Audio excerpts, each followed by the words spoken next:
Hey everyone, if you've decided to stop using InVideo's paid plan and want to cancel your subscription, you're in the right place.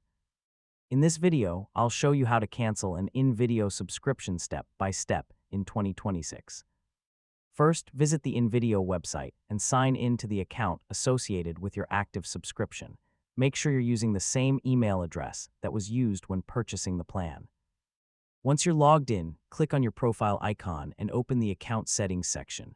From there, navigate to Billing, Subscription, or Plan Management depending on the current interface. In the billing area, you'll see information about your active plan, renewal date, payment method, and subscription status. Before canceling, review your subscription details carefully. Check when your next billing cycle begins and confirm whether you'll continue to have access to premium features until the current billing period ends. Next, look for the Cancel Subscription, Manage Plan, or Change Plan option and click it. And that's how to cancel an InVideo subscription in 2026. By following these steps, you can stop future billing and manage your account with confidence. Thanks for watching, and I'll see you in the next tutorial.